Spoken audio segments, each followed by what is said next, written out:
Hello, live stream folks. We're Hello, being goofy. everyone. Welcome to today's Event Icons live Wednesday, 5 p.m. Eastern. We're so excited.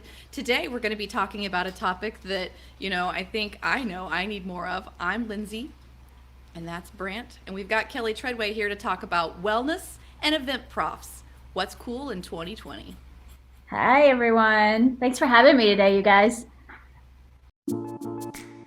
It's Wednesday at 5 p.m. Eastern, so you know what that means. It's time for another episode of Hashtag Event Icons. Presented by Endless Events. The show where you get to ask the icons of the events industry anything. Just go to www.event-icons.com to ask questions. Our iconic guests will answer them live during the entire show. Before we get started, the more people we have watching, the better the conversation. So please help share Hashtag Event Icons On Twitter, Facebook, and LinkedIn. Just tell your friends to watch at www.event-icons.com. Now, without any further delay, this is Hashtag Event Icons.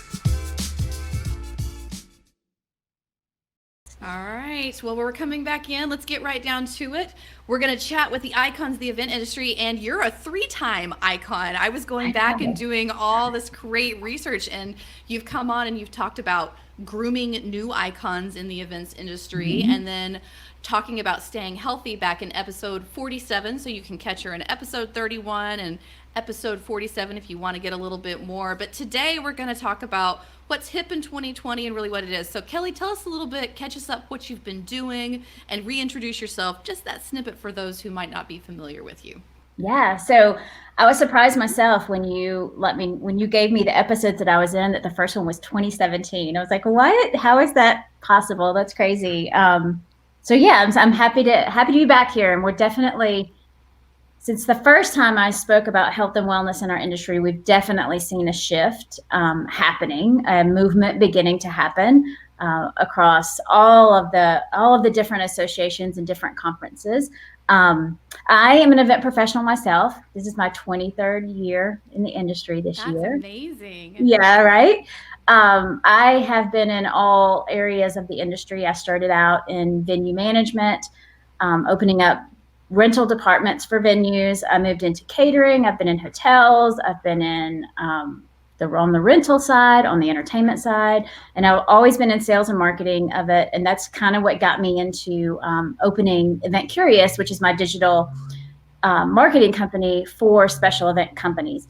So my community, since I was 24, has been event people. That's all I've ever known. And that's kind of how I shifted into the passion project of Event Profs Run, which originally started as Event Profs Run Atlanta, which is the city that I'm in. It started as a running and a walking group every Sunday for a large group of us event professionals here. But as my network expanded, we rebranded in 2017, I think. Like maybe it might have been right before or right after the last time I spoke. We rebranded to Event Profs Run the World. So because there's such a need across all of our industry, no matter what country you're in, we're all experiencing the same burdens of it being so high stress and high demand.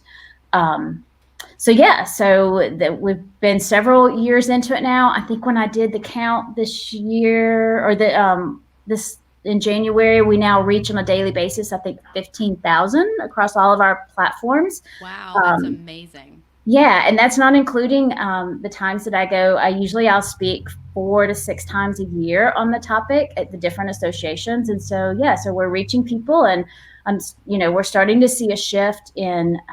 Which I give a lot of credit to IMAX and IMAX International, who really led that. Yeah, who led that the wellness topic, that movement, and that's kind of helped the other associations and the other conferences see the shift that needs to be made, because it really does. We can do all this stuff at the bottom of the triangle, but unless we're seeing it come down, it's not going to stick. It's just it's a fight to get it to get all of us healthy and for the awareness of it. So Yeah. So yeah, so it's been a busy time since the last time I was here. I've had in my own personal journey, I've had my ups and downs. Last year was definitely 2018 was definitely a down year for me after a year of a whole bunch of running injuries, and I had to shift from running to other forms of fitness. And so this year, your personal, it's a journey. It's not. You're not trying to get to one place. It's with your age. It's always, as your age changes, it's a journey. Is this where you make the sports joke? It's a marathon and not a sprint. Yes, exactly. Exactly. Yep, exactly. So this is my year, and you'll see this on my social media more and more. In August, I'll be 50. So this is my year, my road to 50 this year. So that's fantastic. Yeah. So I'm excited. Yeah. So that's kind of, I mean, we're definitely seeing a shift in it changing in the industry. I have a feeling you're going to ask me a little bit later, well, what about Careercast? Where do you think we're going to land for event coordinator on the most stressful job list? Last year, we fell to number 6. And some people might say, oh my gosh, we're getting better. That's great. But we were actually replaced with broadcasters. So it's not really that we've done any better on the job stress end. It really, I think, is a sign of the times. But at least people, I think, are more aware of because of the Careercast list of all of the, they judge that ranking is judged on 11 different criteria, and I think people are becoming more aware of how legit those criteria are, because it's all, in the beginning, it was such a joke of, oh my God, I can't believe we're on there with military and firefighter and pilots. Are you kidding me? Like, we don't save lives every day. But that's really not what the list is about. It's really about all these other elements of working with the public, working in dangerous situations, working under tight deadlines, working, only having one shot at something, and not having you don't get a do-over. So it's all of these different, stressors that that people, I think, are now getting it, and they're like, oh, okay, now I get why we're on that list.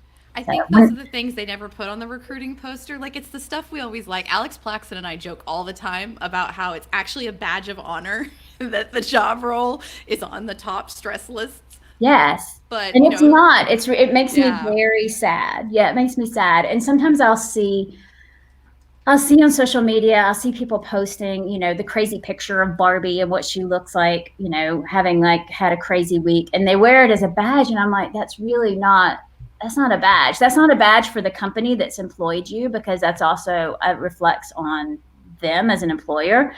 But it's also not a badge for you, because we're still humans. Like, yeah, we need to be humane, So, yeah. So Kelly, I've had the pleasure of being on with you in the past. By the way, hi. Hi, Brandt. It's good for audio listeners. Brent's been here all along. He's just been very quiet. So it's good to see you, and it's great to be back on the show. It's been a while. It was a kind of a crazy January for me as well. So I was gonna, we were gonna get into that a little bit later, but since you brought up this whole business about the most stressful jobs and all that kind of stuff, it has occurred to me, like you say, there's some people that wear it as a badge. There's other people that blow it off. Either way, it's acknowledging the fact that it is a very stressful industry. So whether you choose to yes, I am the most stressful, or pshaw, we shouldn't even be on that list. Either way, you're kind of tacitly acknowledging that it is a very stressful industry. Since we're kind of talking today about staying healthy and things like that, one of the interesting aspects of that I've been rattling around in my head for a few months now and haven't figured out a way to get it into an article or something, is this idea of generalized stress versus specific stress. Is that, we're really good at dealing with, okay, I need this now. This has to be fixed. We got to do that. How do we punt with that? How do we make this go? And then we get home and it's like, what kind of pizza do you want? It's like, and we melt into a puddle. And I was actually talking to an event professional who, her husband was a firefighter, and was saying that it's the same kind of thing, that they're so into it when they're into it, that when they get home, they just can't deal with the ordinary stresses of life. And so I'm curious to know, what your your take on that kind of thing. Like I said, I'm still kind of formulating it in my head. But then B, how do we not only, how do we kind of translate this amazing ability that we have to deal with these fast moment stressors into our daily lives? Does that kind of make sense of how I'm asking that? Yeah, absolutely. So I think that, everybody talks about work-life balance, and there is no real true balance. Like, I believe that balance is choice. It's making the best choices for you at that time, and my choices change on a day-to-day basis. Like, that balance changes. It really is what's best for me. I think that it's setting boundaries based on what your balance, what you're trying to get to, and then creating habits and non-negotiables. Like, that is really what changed it for me. In 2014, I believe it was. In 2014, I hit rock bottom and ended up in the emergency room the night before, at that time, our biggest conference client. The night before that conference, and I ended up in the hospital thinking that I was having a heart attack, when in fact I was just having it was just high anxiety, but it was also not taking care of myself. And the doctors there are like, you're not having a heart attack tonight, but if you don't stop living on Coca-Cola, and if you don't start moving, and if you don't take awareness of the 35 pounds that you've gained in 3 years, like, you are going to end up here. And so I think that and that was the point that I started to set non-negotiables. You can be at the beck and call of clients and the hard deadlines that we have. However, you can also pepper your day with what your non-negotiables are, and they may not be every day. Like, a non-negotiable for me on Sunday is that I meal prep for an hour on Sunday so that the rest of the week is, I can manage the rest of the week. Non-negotiables are, I move my body at least 30 minutes a day. Somewhere in the day, dealing with clients, I work in an activity. The other things are meditation. I do, so many minutes, like beginning of day, middle of day, end of day. So like 2 to 5 minutes of meditation. Surely clients can, do without me during those few minutes that I take to like calm myself, calm my mind. So I think that, everyone always wants to look to a magic pill or look to somebody else to fix it. But I do really think that fixing it starts with us. Like, if you don't know what your boundaries are and what your non-negotiables are, no one else is going to know what they are. They're going to set them for you. So I really feel like that has to start with us, and then move outward from there, That's really powerful. Like, Shonda Rhimes wrote a book called The Year of No. Mm-hmm. And it was I think, especially as event professionals, and, especially as a woman, like, there's all these things, like, I'm like, of course I'm supposed to be doing that. And then you finally go, I am literally killing myself, and for what? Exactly. And, I always think about wellness as like my physical health. And for me, it was always more the mental health. Like, what am I doing to myself in this? And I've seen more and more support groups amongst my event peers pop up talking about like anxiety and depression and what that looks like from like thinking about the inside out. And it's been really rewarding over the last couple of years to see a better balance with those, even though, it's such a personal journey, people feel able to put that up. So thinking of some of those journeys that people are on, what are the trends you're seeing in 2020? Like, what do you think from a wellness and health perspective, people are like, this is what should be coming after? Well, I would have to say the newest one I'm really excited about started on Super Bowl Sunday. And all these women embracing that they're going in their 40s and 50s, right? And they can still be super sexy. I'm like, hello, did you guys just wake up? Like, what the heck? I had a whole WhatsApp feed that was like, I just put my nachos down and did 3 like yes. Because did you see J-Lo on that pole? Literally, she was spinning herself by the power of her legs. It was phenomenal. I literally had like 10 or 12 people on my timeline the next morning were like, I made the gym this morning. I got up. Who's going to be my accountability buddy? Like, I was like, hell yeah, that's awesome. So yeah, I mean, I love that. And also having about to be 50, I'm like, yeah, that just like warms my heart. So yeah, so that's the first. The second one is, like I said, I think it's people learning to set boundaries that, yeah, that they can say no, and saying no to the right things means that you get to say yes to the things that are right, that are going to get you to the goals that you're trying to get to.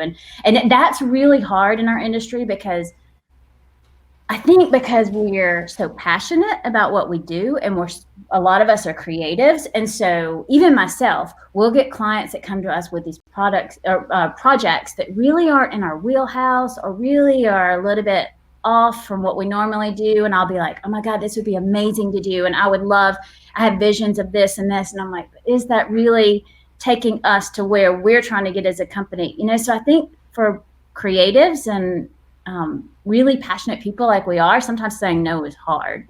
But that completely hinders you. And like you said, being able to do the things that are going to like feed your soul and make you a better person and get you where you need to be. Yeah.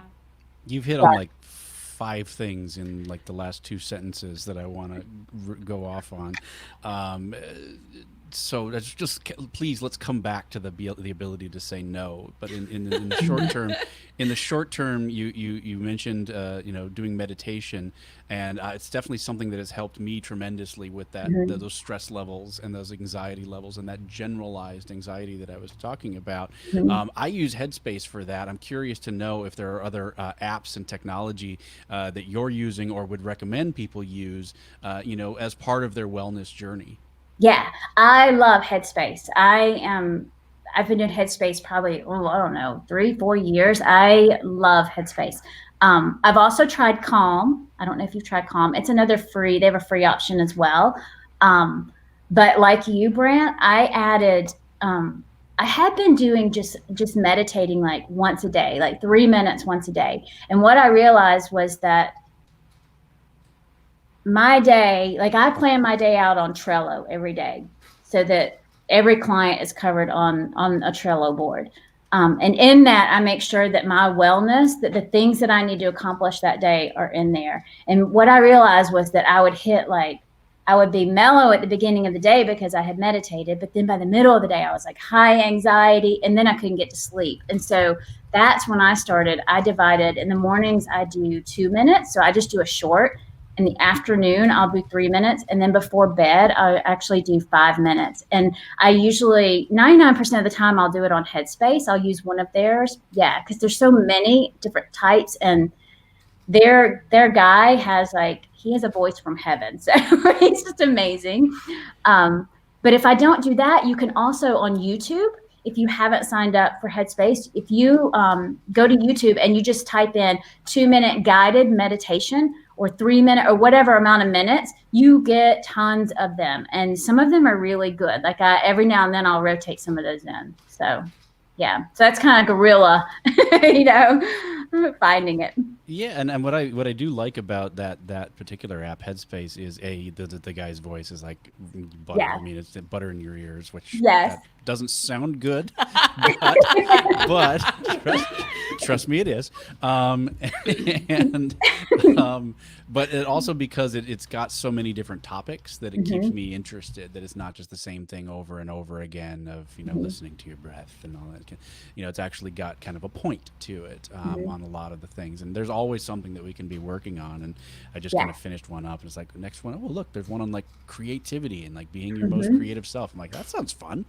Exactly. We'll give that one a shot. The most interesting ones I've done on there, I've done a couple of them, are the running ones. Have you tried those? Those are so different. They're meditations while you're running, and they're really interesting. Yeah. And just the other thing, I'll just throw this out there because I am not Mr. Granola Crunchy frou crystals kind of guy.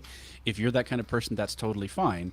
That's not me. And so for me, it's that's not what this is, right? This is about taking time for myself. This is about training another muscle, the brain muscle, to be able to let stuff go and to be able to take that personal step back when you're in a situation where you're getting angry or frustrated or something like that. So just to be clear about that especially Headspace, it's not that kind of like very spiritual type of thing. It's a very practical and very usable skill, which is one of the reasons that I like it. That's such a great point. Yeah. In January, I spoke to a group of event professionals in Washington, D.C.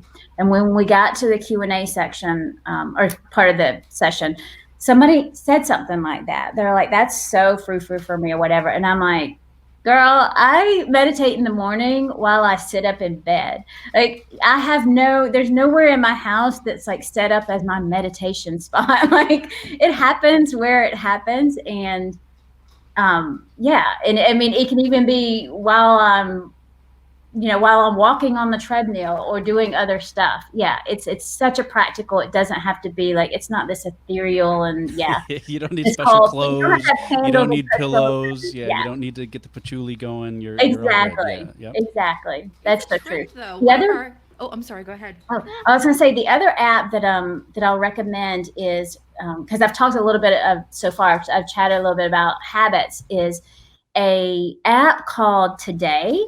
If you're trying to set habits so that you are doing a meditation every day, or you are drinking your 64 ounces of water every day or whatever, there's an app called it's called Today.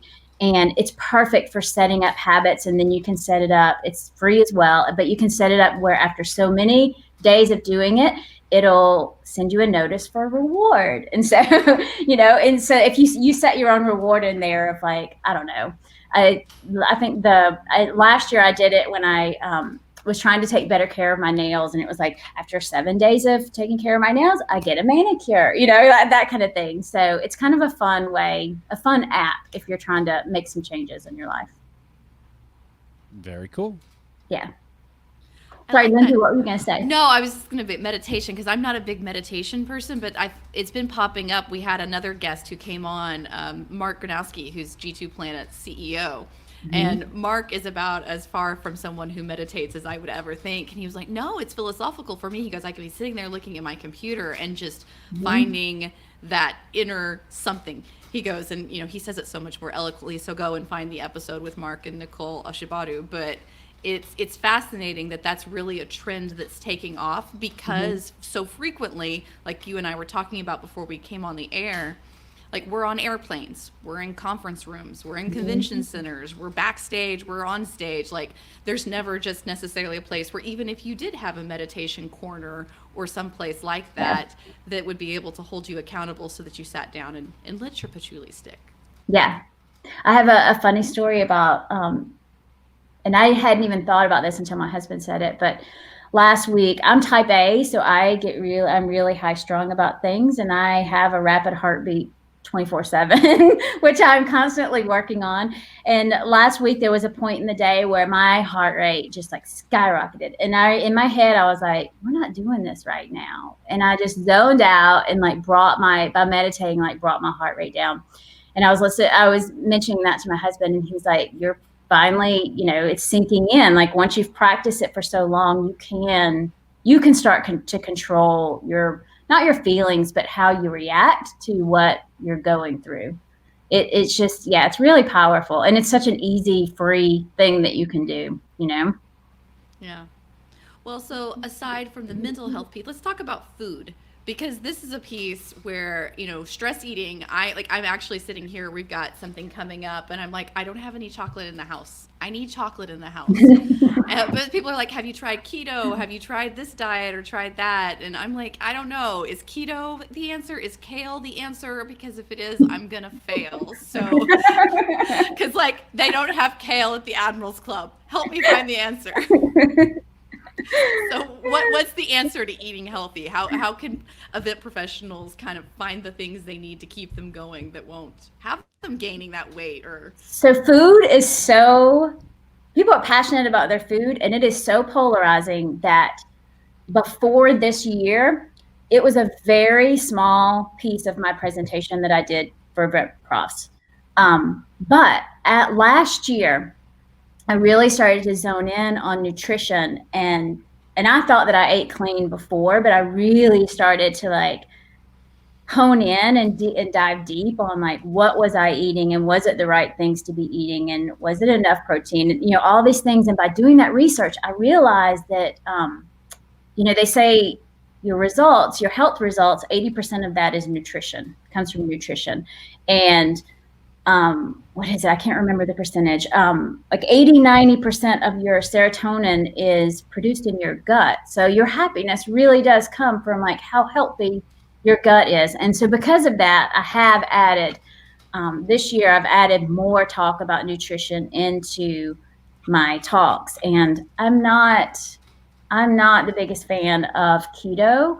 I believe in whole foods and clean foods. And I believe in the 80-20 rule, that you're eating 80% of the time, you're eating clean, but that you're also not depriving yourself of the things that you enjoy. And I love food. I could be vegetarian. As a child, I pretty much was vegetarian, but as an adult, I love meat. I love, I love all types of foods. And I think as event professionals and hospitality people, a lot of us are foodies. So it's really hard to, for me to back a limiting like Whole 30 or keto. Or for me personally, the way I view that is, one, I believe that it's a little scary to mess with your body's chemistry like that. With your metabolism like that. And I've had friends that it hasn't always worked out in their best favor in the long run. But also your body needs carbs. Like you have to have carbs to live, you need protein. You can live off of plant protein instead of animal protein. And there's a lot of documentaries that have just come out about that. But you also need to be knowledgeable about it, because plants today aren't the same nutritious. They don't have the same nutritious value of plants yesterday. So I do think that you have to be careful about adopting any of those diets. I'm really a believer of whole foods, knowing what calories are in your food and knowing how many calories you're burning in a day. Like that doesn't mean that you have to log them every day, because I know there's a lot of controversy with that as well, with people getting, saying it gives that people get addicted to that in the wrong ways. But I think that you need to know, and if you're holding an apple, typically how much sugar and how much calories are in that. And that you haven't even walked for 20 minutes today. Like you need to know that what you're putting in and putting out of your body. Like I'm a believer of that, of knowledge, of knowing it, instead of adopting and going off of somebody's book of, and I've had long conversations. Like I have a dad who has done the belly fat diet, which is, I guess it was trending on PBS or whatever. And he bought the whole, thing. And he lost 11 pounds in 2 weeks. And I'm like, that's great. But then he gained like 20, 30 after that, because it's not sustainable, Right. It's just not like, it has to be a lifestyle. It can't be, I'm not big into the quick fixes of it. It's a lifestyle, and it takes time. If you're going to lose weight or even gain weight, it takes time. So Discipline. That's the piece for me. Like I'll be like, when I travel a lot, I'll get into a really good cadence. Like I exercise so much more when I travel than when I'm at home, because I like with the kids and with everything else. And so I'm like, is that the answer? No. And so it's just like, it's always fascinating to hear the story. So give me an example of what whole foods is for you. Whole foods for me are, proteins like salmon and cod and shrimp. Probably more, for me, it's more fish-based than it is beef. I eat beef maybe once a month now. It's a balance of that with vegetables and all types of vegetables. Like, this week I've tried for the first time, and I'm completely hooked on I don't even know what they call them, but they're the little multicolored carrots. So they're not all orange, but they're purple and green, and they're like all these different colors, and they are so good. Like trying different vegetables, trying different things, not eating the same thing day in and day out, because I do think that can also be a trap, that your body gets normalized to eating the same diet. So trying new things and foods with color in them, and but that also, that also doesn't mean that I'm not going to snack. Like last night at 11 o'clock, my husband pulled out, a bag of little Hershey's and, and I had a couple of those, it's, cause that's because what we did, I'm not going to I feel no guilt about that. Like you have to have balance. You can't, it can't be like, if you're going to be that regimented, you're not going to stay with it. So if wine is your thing, work wine into your everyday diet. If chocolate, which you mentioned chocolate, I'm total chocolate. Yeah, I'm addicted. I mean, I am addicted to chocolate. In fact, when my 16-year-old has Nutella or chocolate in the house, I make him hide it, which is why my husband last night found one of his stashes at 11 o'clock. That's how we ended up with the Hershey's in the first place. See, my problem is it's Girl Scout cookie season, and so like Thin Mints, I'm like, no, man. Yes, but you can still have those. Just have them in balance and know also that the days that you're going to have them, you're putting out a little bit more energy of doing other stuff, and if you have kids, you're probably already doing that anyway because you're running around like crazy. So and having a Thin Mint means a Thin Mint, not a bag of Thin Mint. Yeah, exactly. Yes. I know it's so tough. They're so delicious. Yes. My pain. And then you find, like myself, I find ways of coming up with things that feel like treats, but they're cheats. Like I'll make Reese's peanut butter cups with my chocolate protein powder and with PB2, which is peanut butter, but it's in powder form. And so I think it has like 75% or 80% of the sugars out of it. And so they're completely healthy, but they taste like I'm eating something, So you just find ways. You need to send those recipes over, and we can drop them into the resources. Yeah. Okay. Yes. There's a lot less oil in that PB2 too. So yeah, and it's coconut oil, so it's a healthier oil. Yeah. I love it. Yeah, exactly. Yeah. Oh, I know. I was a Jif addict, so believe me, it was yeah. But once you get used to eating those things, you don't know, it's like when you go off of soda and then you drink soda and you're like, oh my God, this is terrible. This taste, your body adapts to it. So, yeah. So whole foods. I have plenty of friends though that are keto, and keto is probably out of all of the diets, the most offensive to me, because I think that you have in my family, and I know that's terrible. But in my family, heart problems, historically, we have heart issues.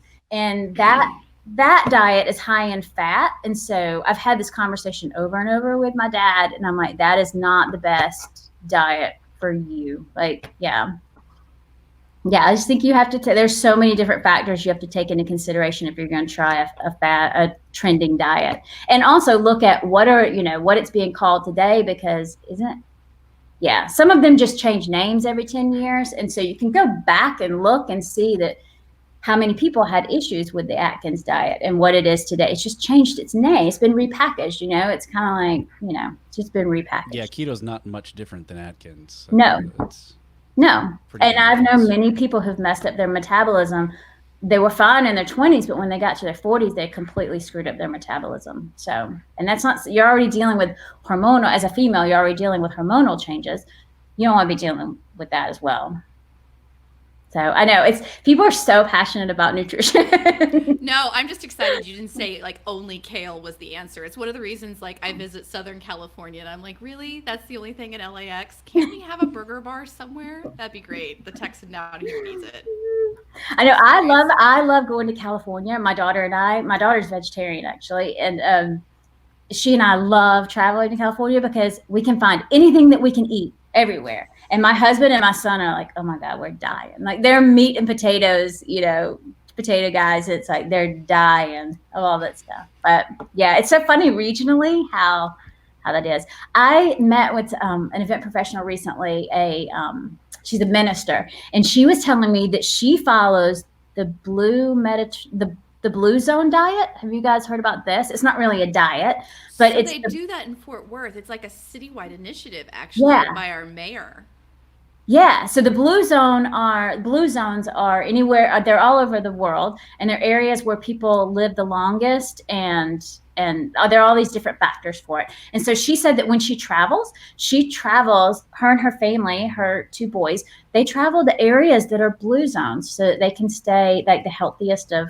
I just thought it was really fascinating. So I haven't read much up on it, but it's on my list this year. Well, it's about using diet, but also our nutrition, as well as like we have a blue zone of like the Target downtown. If you park your car way out, it's technically blue zone certified, because then you have to walk so many meters to get to that. Exactly. Yeah, and so like you get certain benefits if you're signed up for it, which is really cool, because like as a city, Fort Worth is not walkable whatsoever. The entire state, we're not really known for our walkability, right? And so it's really encouraging that offset of our fried food habit to go out and be moving, be conscious, right? It's saying that's so cool that's a city initiative. I'm gonna have to look that up. That's really fascinating, actually. Yeah. So can we talk about the coronavirus? Is that okay from a wellness perspective? I feel like we'd be amiss at this time of what's going on. Yeah. So, okay. Well, one, I have to tell you, I'm a freak in that I am fascinated with viruses and anything biological like that. My kids and my husband hate it because I really am fascinated. So when did it probably hit, 3 weeks ago is when the media started coming out about it. Well, probably 5 weeks ago, I was traveling and I was reading digitally a small publication on health and wellness. And there was a teeny tiny article about this virus and how it had started in this fish market in that city in China. And I sent it to my husband. I sent the link to him. I emailed it to him and I was like, oh, this is going to be a problem. And I love how you were like forecasting, like Skiff's editors need to be like, listen, calling Kelly Treadway, what's the new thing? I'm 80% sure that's the start of World War Z too. Exactly. Like somewhere in remote China, somebody got bit by something, and it's like, Yeah, and here's the other freaky thing. So, and when I sent it to him, when we talked to, he's like, "What is wrong with you? You're fascinated with." I'm like, "I'm telling you, this is going to be a thing, and I'm telling you, when it comes to the U.S., we're going to see it in a state that it has a fish market that's like known for. It's going to come through like that area." Where did it show up? Washington State. I was like, I'm out. You're too good at predicting it, apparently. Creepy, right? It's creepy. I think it's just because I'm fast. I like watch all the little news on all that stuff, but it's really scary. Yeah, I watched an Instagram story last night of someone going home from Mexico to Scotland. So there were several international flights that they had to take. But the stewardesses, I don't know if you guys have seen this before, but the stewardesses walk through the aisles with canisters spraying. Have you seen that on a flight? So they sanitize the air. Oh, yeah, okay. I've never seen that on a flight before, but they were doing that on these people's flight. Like Lysol. Yeah. Concentrate. Yeah. Ugh.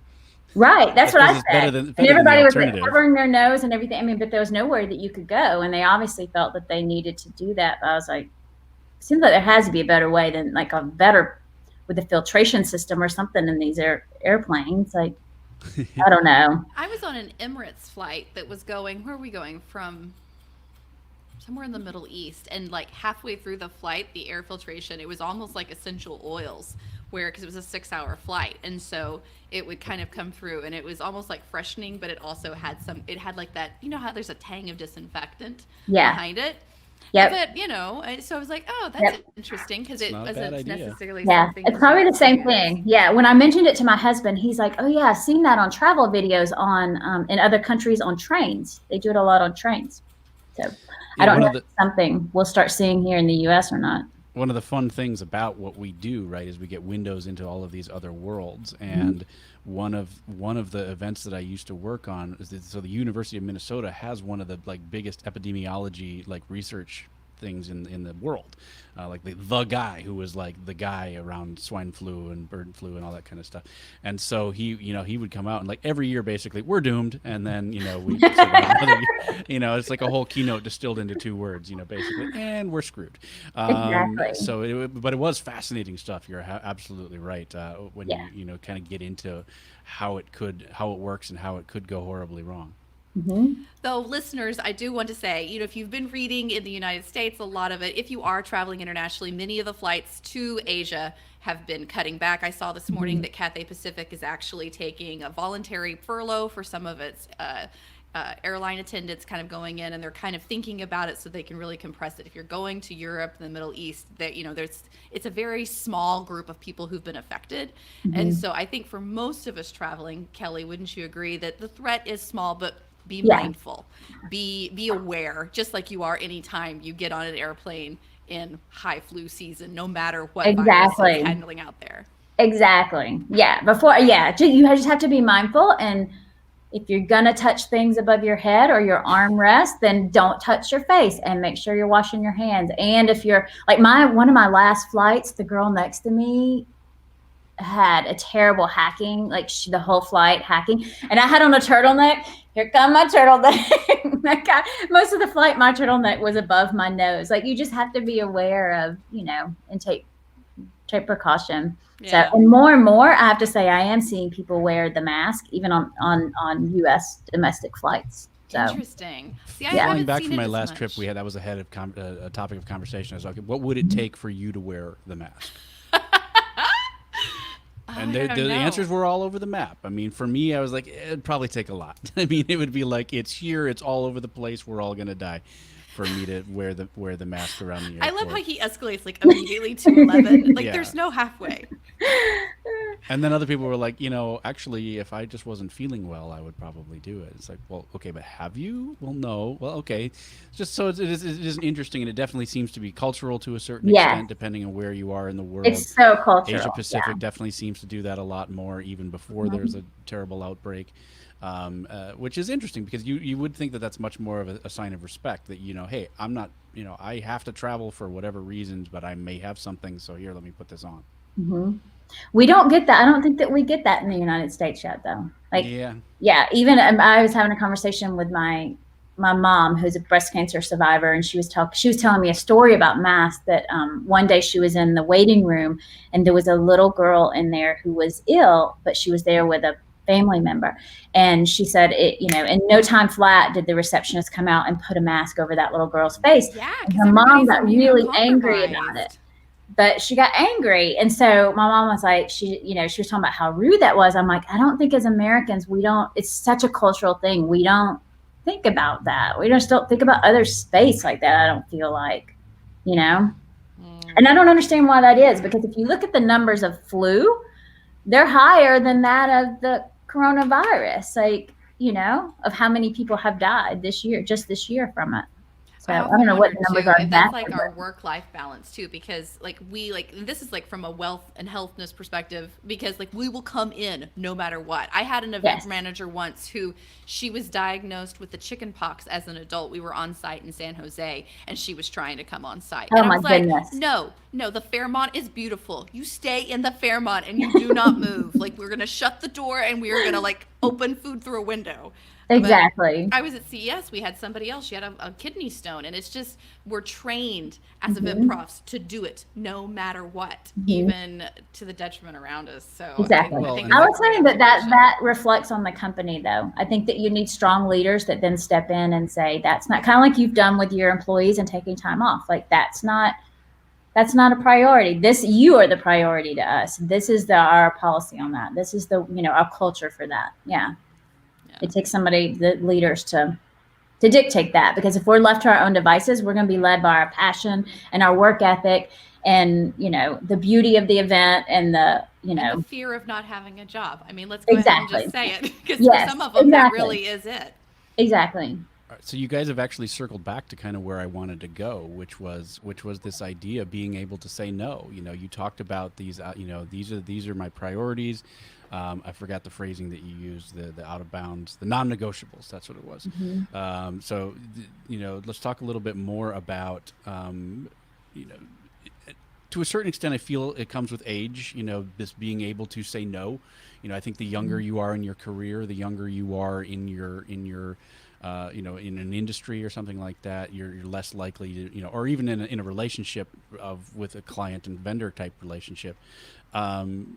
So, how do we encourage people to be, to choose the healthy choice? I think you touched on it for a second there, with leadership, but I'm curious, what are other ways that we can do to encourage people to stand up for themselves, stand up for their health, stand up for their mental health and their physical health in this profession?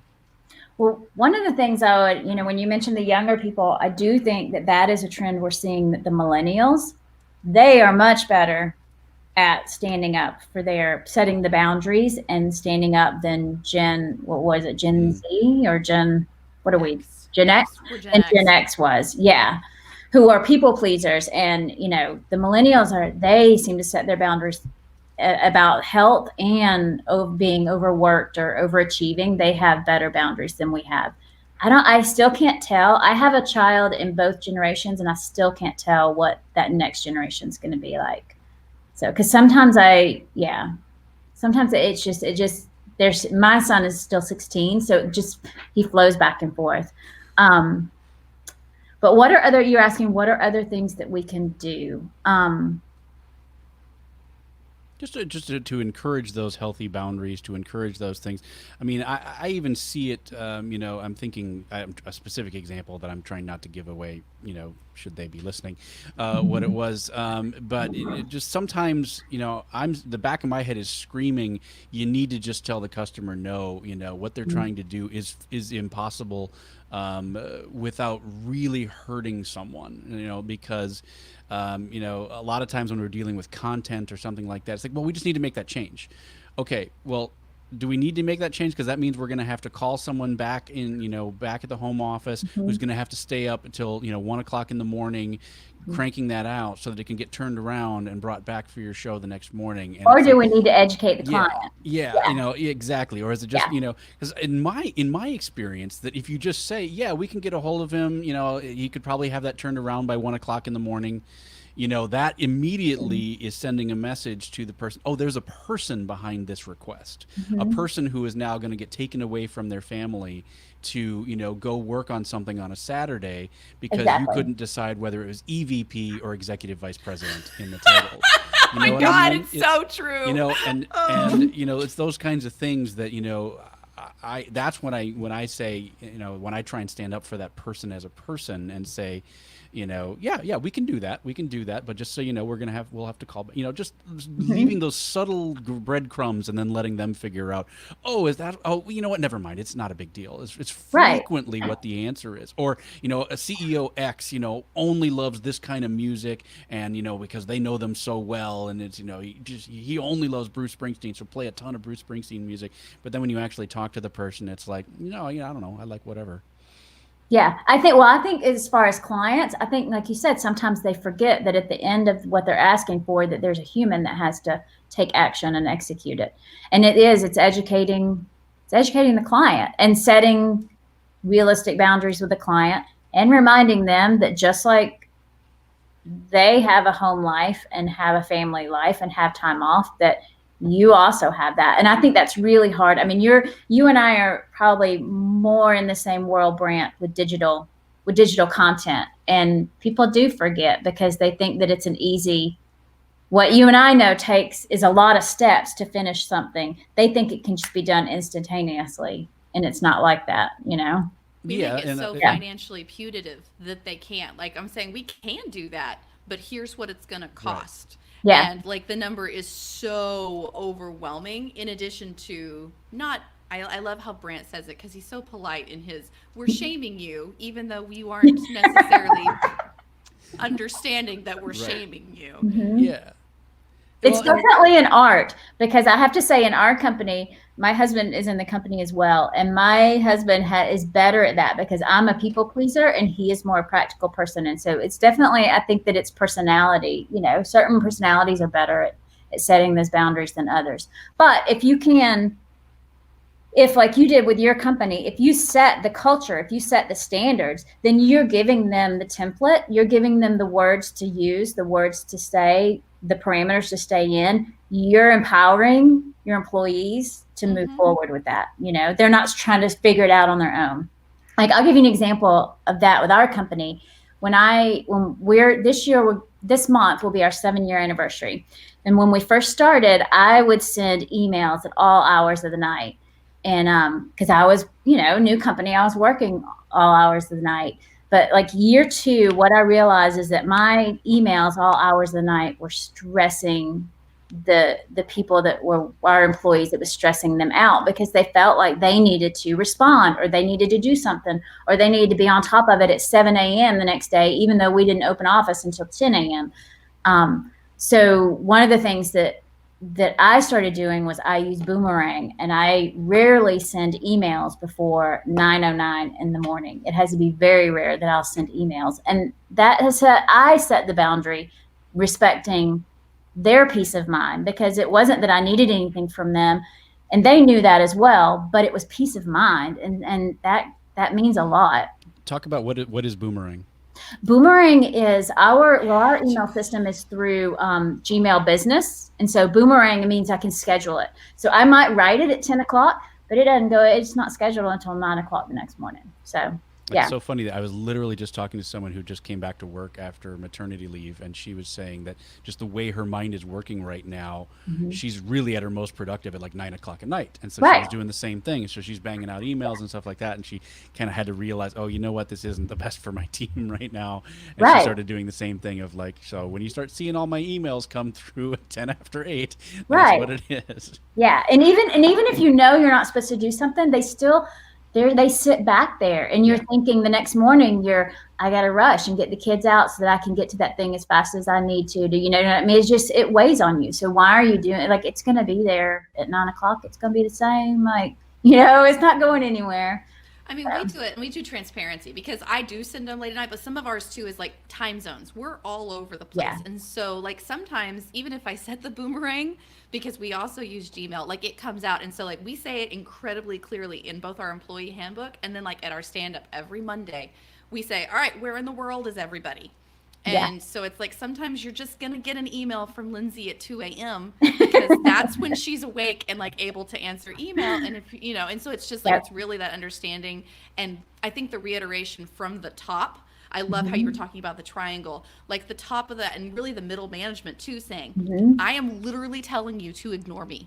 I am literally telling you to talk back. And if you don't do it, I'm going to keep telling you this until you really believe me. And that's why, I used myself as the poster child for the time off. Because I was like, I am the worst offender here. Please help me accountable so that we can all, be better health about it. Exactly. Yep. Yeah. I'm a firm believer that it has to start at the top. Yeah. The values have to start there. So, yeah. You're looking at me. I'm looking at you. Go for it. I'm looking at the questions to see. We had so many great questions. Do we have good questions? And so it was one of those things where I'm just like, let's just see. You want to do digital support groups or achievable health goals? I'm thinking achievable health goals.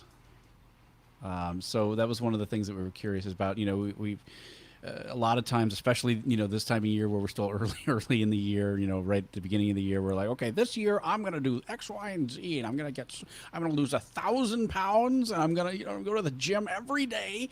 Exactly. So how do we help achieve these kind of more achievable goals, more realistic goals, so that when Lindsay and I go and do the fun run, we're not like wheezing our way down the way. What is the fun run? 3 miles? Is it 3 miles or 5? So it varies. So at IMEX, it's 3. So it's a full 5K, right? And so it's like that at IEE too. But if you go and you do it at ASA and PCMA, it's like whoever sets the course.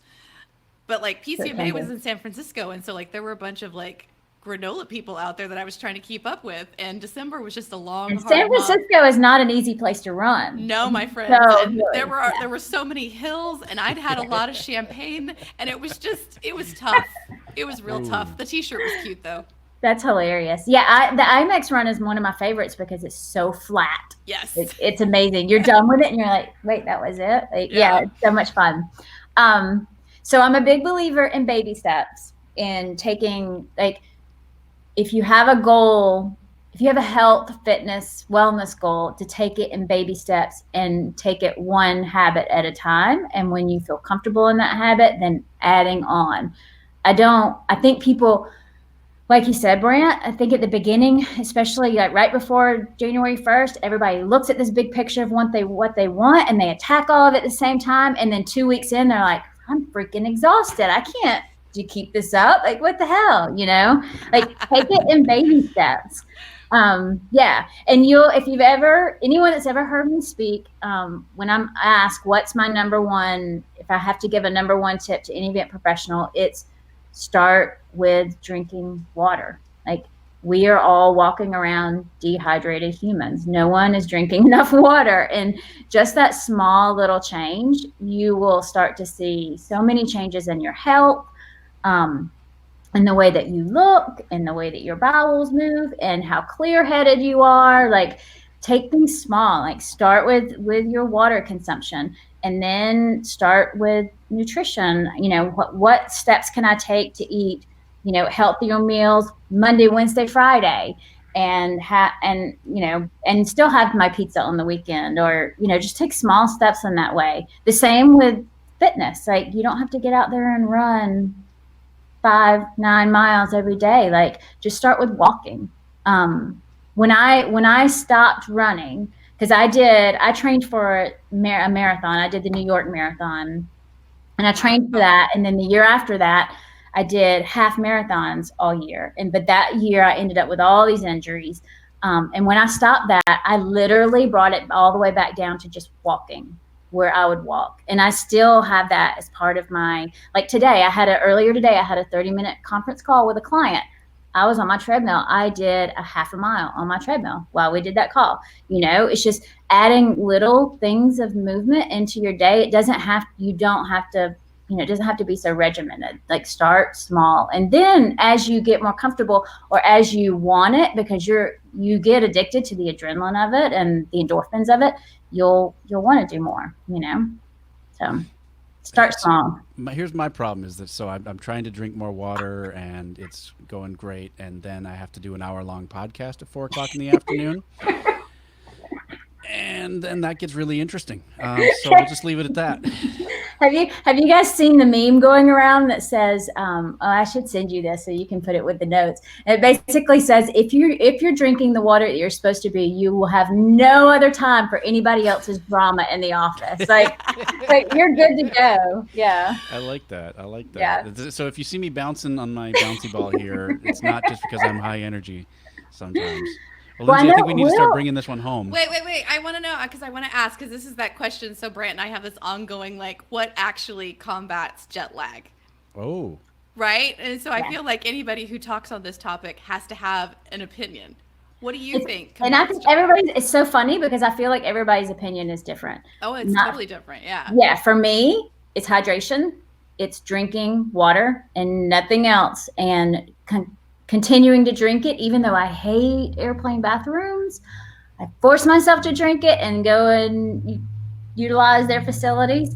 That, and what's also helped us, I'm gonna say us as family, and because we've traveled a few times internationally, all four of us as a family, is staying on our schedule. So even if we're in the other country, making sure that we're eating our meals at the same time, and like keeping our routine until we've had a full night's sleep at the same night that they've had there. And then it's like when did we go to Paris? In September, we went to Paris. And I don't even remember having jet lag on. Remember having it coming back, but I honestly feel like that was just because we were run down from just moving constantly. Right. But going, we didn't skip a beat. We didn't, we also, for family trips, we tend to schedule our flights during the nighttime, like during sleeping times as well. Right. So it help. But yeah, I feel like everybody has a different routine about. No, I mean, you line up with Brandt, because that's Brandt's MO for the way that he tries to get on the schedule and then adjust it. Yeah, I'm like, I'm just going to drink water and try to get on your destination schedule, including meals, which is tough when they're bringing around the really nice meal, but they're bringing it around at what will be midnight. Right. And so, and I just like, no, I'll just have the dinner roll, and they look at you really funny. And you just, no, seriously. But honestly, for me, the last couple of times, it's worked very, very well. And I did recently read an article on this new one that they're working, that's like the 20-hour flight that's New York to Australia or whatever. Oh my gosh. That's exactly what they're doing, is almost immediately they put you on the time zone for Australia, and all your meals, and, That's all what the they music do and on the everything. flight It's to all- Hong Kong. Yep. That's Boom. interesting. I'm hoping that's on my bucket list. That flight to Australia. Australia's on my bucket list. Yep. Yeah. All right. Well, Brandt, what did we forget? I mean, she's given us so many amazing resources, It's Kelly. true. I feel like every single bullet list, and you've already given us the one that you always share with event props. So, how about we do this one? What's the one thing we should have asked you about health and wellness for event props that we haven't asked? I don't know. Well, we didn't really talk about. I have in my notes like in working the reasons that people overeat. And I guess we kind of touched on this. But and you'll see in my Instagram stories and my timelines, I have a women's accountability group, and where we all work together on fitness programs, and I work with them on their nutrition and all that. And they're all event professionals. And the thing that I find that like where people tend to go astray are stress with clients. So mean clients, triggers overeating, triggers wanting chocolate, that and time management, not managing their time as far as meals. So skipping meals and then binging for meals, that sort of thing. So we didn't really talk about that, but those are like when I work, the women that I work with that are in the industry, that's the two biggest triggers I see for when they go off the rails.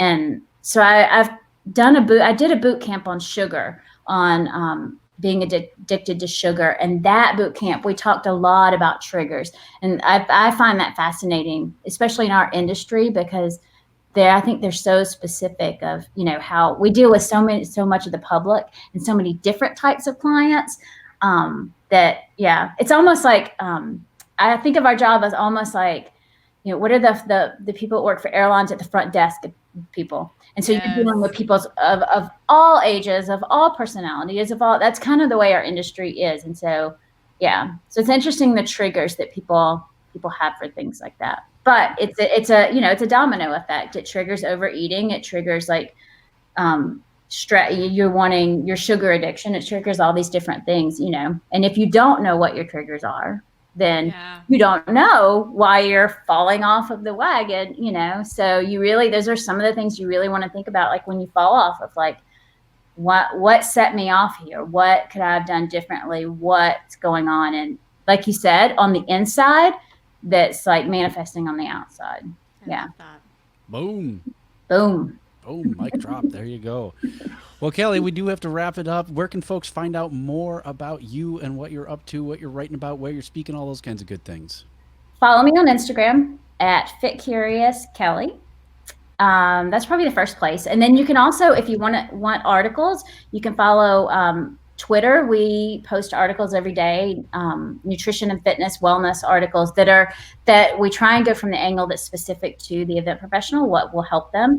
And that is Get Fit Curious on Twitter. And then on Facebook, it's Event Profs Run.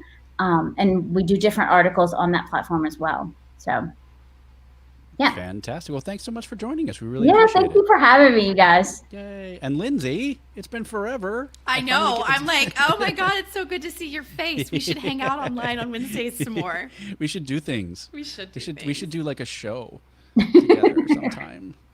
Well, it's great. It's great to be back with you. It's great to be. It was a long January, and I'm excited to be back in the saddle again with Event Icons. And you got your Dr. Evil thing going on there for those who are only listening to the audio. Lindsay had the cat up on her. That's becoming my stress triggers. I'm just petting. I love it. Petting the cat. Oh, so cute. Well, again, thanks so much for joining me, and thank you all for joining us as well. We want to remind you, of course, that Event Icons is recorded every Wednesday at 5 p.m. Eastern. You can watch behind the scenes there on Facebook Live. Also spooling it out to LinkedIn Live, I believe we are as well.